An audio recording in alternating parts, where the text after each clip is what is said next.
Now, here's your host, Hank Davis. Hello, everyone, and welcome to another edition of Relationship Hot Topics. It's the dating and relationship show brought to you by TPE Network.com every other Wednesday. Joining me in studio, she's the lovely and the talented Rebecca Ryder. How the hell are you, Rebecca? I'm good, thank you. Thanks for having me. You got it. Today, our topic is going to be compromise. Is that the one we're doing first? Mm-hmm. All right, we're going to do compromise. There is none. Show's over. No, just kidding. Just joking. All right, so let's get into this, shall we? Yes, let's do it. When we discuss compromising, can it be compared to selling out? I think that some people view it that way, or a lot of people look at it that way, or they look at it as weakness. So I think that if you're compromising and it's against what your values are, what you hold, sort of like your principles, what you live by, then I think it could be selling out if you're not truly happy with like whatever resolution you came up to. But for the main part in relationships, I think that communication and compromising are two of the most important things that you need to make it work. And so if it's a mutual agreement, I don't think that that is a sellout. I always think it's funny because people will say, hey, man, make sure you don't be a sellout. And then when they get in a sticky situation and it's going to cost them something or someone they care about or something, then they're like, they sell out faster than anybody else. Yeah, I mean, if they care about that person. Yeah. Are you talking about just relationships, or are you talking about work relationships and other stuff too? I'm talking about like guy friends or girlfriends speaking on your behalf, Hey, don't do that. And then you look at their life and they're like, they're always bending over ass backwards for some loser. Oh, right. I've seen that for sure. I see that all the time. Yeah, I think that people also sometimes will just kind of judge sort of your situation by their experiences too. And I don't think you can really do that. Is it that, or is it that they're just saying what they think they would do? Yeah, saying what sounds like really tough and cool. This is what sounds, and then, oh, just forget about him. You can go kick him to the curb. I always hear women say that. I'm like, really? That's your solution for every argument. Kick him to the curb. Nice. Yeah, I think my friends that are in significant relationships, they weigh it more. But the newer relationships, I do hear that type of thing, to the next, or there's other fish in the sea. That's ridiculous. Yes, I couldn't agree more. Now, if you're a person who doesn't like to compromise, are you just unfit to date? You know what I mean by that? Like, if you're just a person that's just like, I want this, this, and this, and this, and that's it. No budging. I mean, for more than like one night. Or more than a piece of toast. Do you mean long term? Yeah. You're undateable. No way. I mean, unless you really have somebody who is completely spineless, they just don't really. My life is to serve anyone. Yeah, then they could date you. That would be awesome. That'd be so awesome. Oh my gosh. I'll take an order of fries with that too. Yeah, be pushy. But I think you would be unfit to date if you're a person out there that's just like, nope, nope, nope, I can't move on Sundays, Yeah, Can't I mean, think this, about can't it. Do that. Like children. I mean, they expect to have their way all the time. But adults, they know better. You know what I mean? You would hope that as an adult in a relationship that you wouldn't expect someone to stick around. Or I would imagine you probably don't have anyone that's stuck around for a long time. It's a good track record there. Yeah. I don't know. I don't think that people like that are actually like dateable. Like going on dates, whatever, use them for sex, use them for money. Yes. Use them for sex and money. You heard it here, folks. Use them for sex and money. Show's over. Does one person tend to compromise more than it being a give and take situation in most relationships? You know, I would say years ago, I noticed this more than now. Now it seems to be everybody's bending on, because you have to.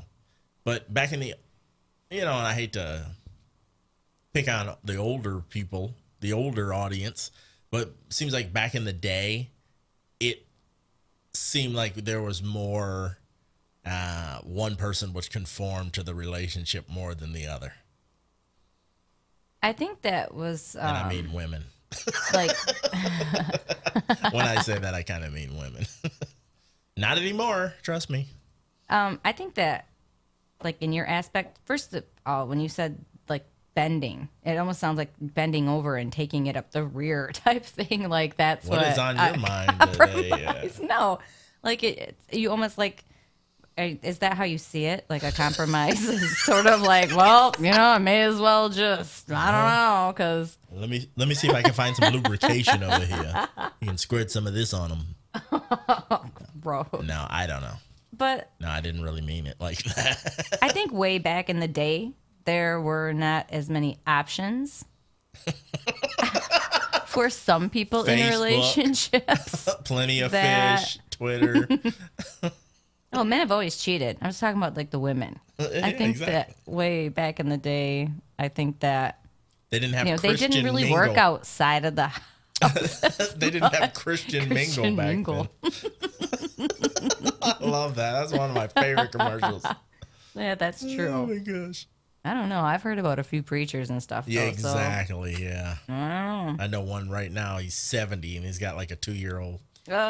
Gross. Generally, though, like when people say, your question was, does one kind of bend more than the other? To get back to the question, I don't think that any relationship is actually 50-50. No, like not anymore. I mean, I think that somebody, a lot of times is going to bend more than the other one. And think about, when you think about work, the workforce, someone could be working part-time and their significant other could be working full-time, and depending on how free their hours were, or like working at home. Can I give you another alternative? Or somebody could be sitting in front of a computer playing radio all the time. Yeah. While his girlfriend works. Oh, yeah. That's the new age thing. That's what I've... a lot of girls that I know actually have those seasonal employee boyfriends. Nice. Nice. And they have a house full of... video games and gotta stay busy. But like someone that you say is going to school or working or whatever, like myself, all the time, and then you date someone who isn't on the road all the time, doesn't have to commit to certain time frame schedules, I could see, and we compromise about things and when to see each other and stuff like that. But I mean thinking like of other couples, I would imagine somebody in a corporate level job, your meetings sometimes could be switched, held over. You may have to, at the last minute, go meet a client on the weekend. I could see the husband or wife that's at home having to compromise way more. Yeah. That would be a valid reason, though, I think. Yeah. Yeah, because you want to get that 6-figure income. You want to get a slice of that. At least half, ladies. Try and get at least half of that. Yeah.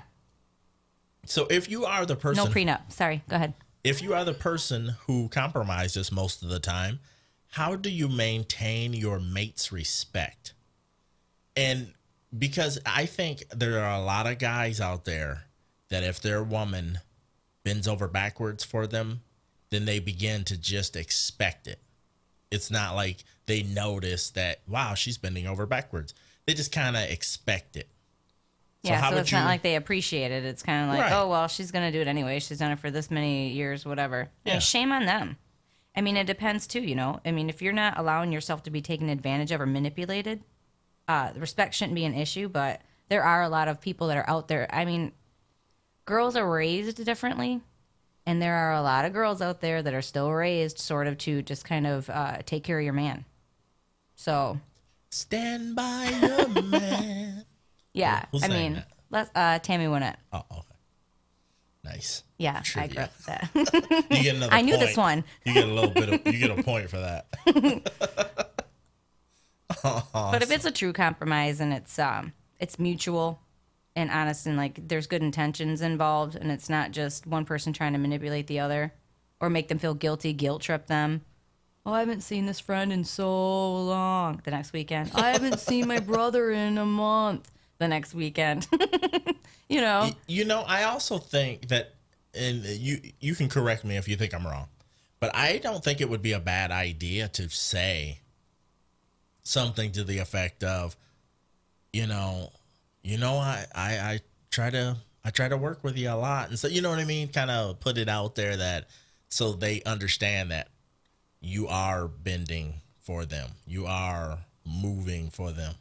Yeah, I don't think it's a bad idea to say that a little bit, not throw it in their face or anything, but just to be like, so they recognize like, oh yeah, shoot, you do, yeah, you are.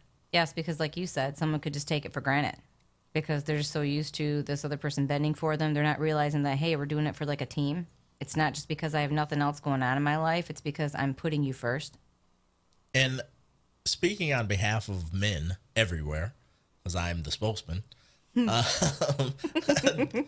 be honest with you. Sorry, man. There's a lot of times that we're just, I don't want to say clueless, but we're just like, we go through a situation and we just like, I didn't recognize I was hurting your feelings, even though you were crying in the bathroom for 3 hours. You know what I mean? We just kind of oblivious sometimes. I do know what you mean. Men are very oblivious, and they're also very self-involved and egocentric and self-absorbed. They're sort of thinking about, some men are just distracted for good reasons, and then some are just selfish, I think. Yeah. And that's people in general. But some men will be thinking about, okay, how am I going to make sure everything's getting paid for this week? And they're not really seeing what's going on around them. And they're putting, a lot of men will put a lot of things on their shoulders that a lot of women don't think about. Like, wow, I didn't realize he was so stressed out about the mortgage. I didn't realize that he was so stressed out about, getting my car fixed, even though I'm not using my car right now while I'm not working or whatever. But what I thought you were going to say? I thought you were going to say they put a lot of things on their shoulders, like sacks of potatoes and like logs and stuff like that. That's where I thought you were going. That's a manly man. You're right. They're sexy. Where are they? All right. Next topic. Next show topic. Is compromising not an option? I think, for myself personally, it would have to be if I were losing my identity, who I was, if I was compromising so much for the team that it became somewhat more of a team of one. Okay. I think like when I would have to suppress or, sort of when my happiness level keeps going way down and You're I'm supposed to be suppressing. happy in a relationship? Absolutely. Oh, okay. I Yes. must have got that. Didn't get that memo. Especially in the bedroom, ladies. Touching yourself is not bad. You're not like my girlfriend that says, oh, thank gosh, it's over. All 5 seconds. Woo! Please get off of me now. Could you just please get away from me now? I think that also, like, individuality, when you're no longer, when it's more like, I guess I've seen some friends that they both have their friends. They both have tons of friends. But over the past year, I have seen my girlfriend hanging out with her boyfriend and his friends all the time. It's always a sports event or it's always something, it's like you're losing your individuality. He's asking you to go probably because he doesn't want you out anywhere else. He doesn't want you to be one of the fish in the sea. So, yes. You know what I mean? Yep. I think when you're losing your individuality and your personality and who you are, that's too much. You have to stop bending and just, keep your differences. I don't know. I don't know what I would do if I had to just be with. Nothing like being the only chick in a sausage fest. Yeah. Watching some event you don't want to be. Yeah, I can't even imagine that. Well, see, I would like to go to like a lot of them, I think, but I don't want to go to every single one of them. No, nobody I would does. love to be with my friends, every now and then. I had a girlfriend though that a long time ago. She could hang with the guys. She used to hang with my group of friends, and she would beat us at the shooting video games. She knew more about professional wrestling than we did. She knew more about sports than most of my friends. I mean, it was to the point where my friends felt like they were competing with her. I would imagine. Like, she's like a beer drinker and just crazy and stuff. And I'm like, you know what? This is crazy. This is weird. It's like dating a dude. This is weird. This chick got like 30 kills on Call of Duty. I'm like, I got like 10. That had to be cool, though. No, I mean, it was not cool. Trust me. Not being beat by her all the time, but Yeah, I mean, losing week in and week out was not fun. that must have been like a huge part of her life, though. Really, it's just like games and sports. Being crazy. Yep. Daddy girl. Yeah. I think if it goes against your values, you know, some of your core values, I think compromising is not an option. Yeah, that's when it's a sellout, and that's when you shouldn't be doing it. But other than that, there's usually a middle ground other than that. Right. I mean, if you honestly, if you believe in, say, spirituality, here's one, a big one. And then you meet someone and everything's great, and then you find out that they're an atheist. Is that really going to work for you? You know? No, it probably would not, you know. I know somebody who graduated from Bible college, and she is married to an atheist. Wow. And she just said that this is the way I look at it. I have my relationship with God, and she said the fact that I won't be seeing him after this life is his choice, not God, her husband. And she says that it makes her sad. Funny. That is not funny. It makes her sad. Yeah. But on the same token, she loves him here and now. Yeah. And it is not a conflict between the two of them. She does her church things 3 times a week. And he fixes the vehicle and different things. Very rare. That's very rare. It is very rare. Because most, church women, they won't even give you a second look if you're not into the church as much as they are. All right, let's move on. Yeah. If or when there's a situation that arises where neither party will budge, what do you do? Is that when you file for the divorce, or? I don't know. I think you have to choose your battles wisely when you say, like, you will not budge on something. And think about it, too. Are you just being childish to say that, oh, you know what? The other person, they'll give in. I'm not budging. I'm not budging. I'm not doing it. It's not happening. Are you really just thinking this other person is going to cave? Because what if they're like, okay, then we can't be together anymore. And you're like, wait, what? I think if it's something that you both agree that is not life altering, I think you can just say, you know what? This is the one time where we'll agree to disagree. Yeah. I think you can use that, and it's a silly little saying, but it's not silly though, really. It is kind of silly. Not because if it's like you said, not it's like overused. Life altering. Yeah. Type thing. I just think it's silly because it's overused. Yeah, it is used a lot. So because people can't agree. No. They don't want to compromise. That whole free will thing. Right. Gets in the way sometimes. And sometimes I think when you come up to something and depending on what it is and you think that you won't budge on it and maybe, look into it a little bit more and get each other's point of view because you might be thinking of it a completely different way than someone else. And Confucius say, like, because if you have a goal together and you're letting this dumb little thing get in the way of it, he says, when it's obvious that the goals cannot be reached, don't adjust the goals, adjust the action steps. So sometimes you have to take a step back and get out of your pig-headedness, guys. And are you learning Mandarin now, or what the hell is happening over there? No, but I stumbled upon that. I thought it was really cute. It's really cute. I think I want to put it on my wall. Usually when somebody starts that Confucius say, they usually make up the rest of it. But you really used what he said. So I did. That's a little bit crazy. That's I think awesome. it's wise. That's cool. Thank you. I'm not knocking you. Okay. I just think you're crazy. As shit. Crazy Thank as you. hell. Oh my goodness. Okay. When we talk to our friends about situations we're having with our mate, How come we get bad advice sometimes?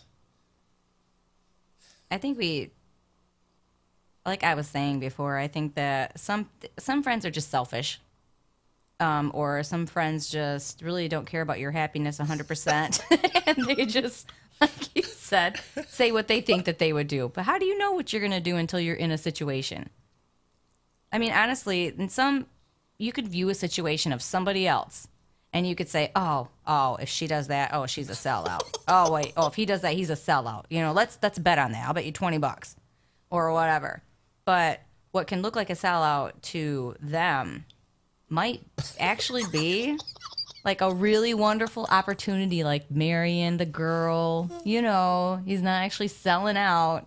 But when you're the first one to go out of all the guy friends, there goes all those wonderful sports nights and all of those staying up late on their couch, drinking beer. And you just reminded me of a story. A friend of mine gave me some horrible advice one time. And it ended up, I ended up breaking up with the girl that, because of his advice. And he was like, hey, whatever happened to insert name here? And I said, remember, you gave me that advice and I broke up with her. He was like, I said that? Oh, no. I was like, yeah, you said that. He was like, was I drunk? I was like, nah, I don't think you were drunk. Maybe we had a few. He was like, oh, shit, dude, I'm sorry, because that was the best thing that ever happened to you. I was like, really? Oh, my gosh. Really? I mean, we had like a serious heart-to-heart, like one of those campfire, like long talks. And I was like, you know what? He's right. Wow, because if you didn't realize that she was the best thing that ever happened to you, at that point. She wasn't. She was the best thing that week. I'll give her that. I'll give her that much. Pig. So anyway, I don't know. Yeah, to have a huge, oh my gosh, that was like a futuristic question you gave to in the palm of your hands of your drunk friend. Here. I've done that before. Should I?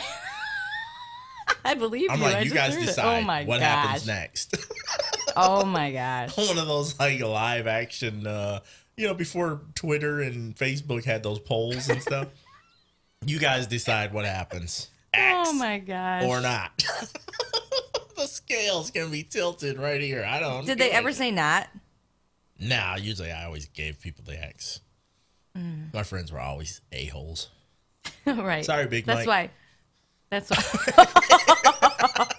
Oh my gosh.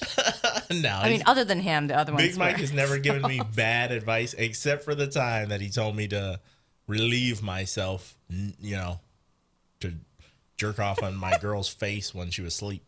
Oh. He was like, man, just do it. Trust me. I was like, oh, it didn't work. Didn't go well. Didn't go over too well. No. Oh my gosh, I would kill someone. Surprise shout. That would be terrible. He was like, surprise. He thought it was funny. But it's not. Not at all. Maybe you should do it to him sometime so he can experience the full effect. No, and maybe then, not. Maybe not. Good. Then he'll know for sure. I was just joking. No. Oh my gosh. That's nasty. Let's move on. Not that there's anything wrong with that if that's what you're right. That's what you're into. And no one has a right to ask you that, but if you are, we might hire you on our team. Nice. Do you think aren't. Sorry. Oh my gosh. Do you think our friends make assumptions based around about our mate, based around information that we give them about the struggles? Oh, heck yeah. Because do you ever just go to your friends and flutter around and say, oh, Big Mike, oh, this wonderful thing she did today. She brought me this wonderful, I don't know. It's so ironic that nobody ever gives their mate credit when things aren't good. You know what I mean? Like when they're having a little bit of a bumpy road or whatever. It's always all on them. Right. None of it's on you. Right. And it's hilarious. Generally, it's the both of you. It's always the both. Yeah. Unless you're dating a real asshole. And I've done that before. And then I don't think had conversations with myself. I don't recall that. Usually that's what women refer to. That is pretty funny. I thought I knew you. You look familiar. Yeah, on the Urban Dictionary, it's like asshole. See Hank Davis. So someone just like you, anyway. So I dated him, and I was just like, "What are you doing?" You know. And then it was one of those things where, well, whatever. This is okay for now because it was something to do, but it wasn't like It's like Bart Cheesy. It's just something to do on the weekends. Bridge. right. It's like I have nothing else to do right now, so I could go play okay. bingo or hang out with this guy. And you know that you're gonna get an argument because he's gonna say something stupid because he's an idiot, and then, you know. Okay, next. Oh, nice. Nice. What is the one takeaway that you want men and women to understand about the topic of compromise? Okay. My way or the highway. Yep, that's what I was gonna say. Yeah. No, I think that a compromise should not diminish like either person as an individual or anything, and I think that it should be something that can strengthen the relationship. And a lot of people will look at it sort of as a tug of war, or I think some people take this little mental note like, okay, well, I won this battle, you know, This round. or you know what. The last 3 times, you know, when won this this other round. person could have made a lot of sense, and maybe the last 3 times you weren't making a lot of sense, you know, maybe the next whatever, but you can't keep like tit for tat type things like that either. Just, I think that I keep a scorecard People. under my keyboard, and I just pull it bad. out, and I'm just like, I'm winning. oh my gosh. I'm up 1. The scary thing is like I could see you doing that. I do. It's Got it really here. good. It's actually right here. That's why you get on your phone all the time, isn't it? I've got an app for that. But I'm not going to share that with Rebecca. Oh my gosh. Up Rebecca's 1. right again. Damn it. No, that never gets. Oh my entered. gosh, Rebecca got another good email. Shit. Yeah, that did happen actually. Aw. I think that I don't. adults that realize how the real world works isn't going to use the word like selling out when they're talking about their significant other and they're in a relationship. And when their friends say, oh, you're just going to sell out or whatever, just be like, hey, that's the man I love or the woman I love. And this is, you know, I have a lot invested in this relationship. Either give me some good advice or shut the fuck up. Give me good advice. I want high quality free advice. Nice. Well, if they're your friends, come on. If you're going to go to them, they should at least be somebody significant that you would respect their opinion, right? I gotta meet your tax attorney. Did you do this for free? He's like, fuck that. I do my own taxes. I'm intelligent. Nice. 1 plus I read the 1. book. 1 plus 1. Add that Tiger Prince Right. entertainment salary in there. That takes me all of like 2 seconds. 2 So, 2 minutes yeah. for the whole year. Nice. Awesome. All right. Any final thoughts? Or is that it? I think that people just know your own standards I was hoping that was it. for what you consider selling out. Shut up. Just being honest. And just Keeping make it sure real. they're your own. Oh my gosh, I want to throw something at this Keeping man. it real. Just make sure that they're your own like terms and definitions for selling out and not maybe your father's or your mother's or your aunt so and so or you know some sleazy pastor or something that This has got personal. I don't This know. just got personal. just make sure they're your own, know what they are, and Some 70-year-old pastor that screwed around with somebody's wife. I'm just saying that didn't happen. be wise. Compromise. Be wise. Final words from Rebecca. Guys, final words from me. When you're on that couch and you know you'd rather be having sex, compromise. It's just better that way. When you rather be just like, yeah. When you rather be like that than all stressed out on the couch, trying to not get caught surfing porn. Come on. So compromise. Finding it your is. girlfriend. I mean, Yeah. Oh, shit. She's on a bukkake video. Ooh, gross. No wonder she's all tired out. Yeah. Had to go to bed early with that That's headache. not funny. She's in the other room webcamming with other guys. Oh, no. Oh, that would be bad. I bet you that has happened, and I would love to hear that story. No, that would be terrible. All right, folks. That's going to do it for this week's Train Wreck. Be sure to join us every other Wednesday on TPENetwork.com. For Rebecca Ryder, I'm Hank Davis. Until next time, my friends, we're signing off.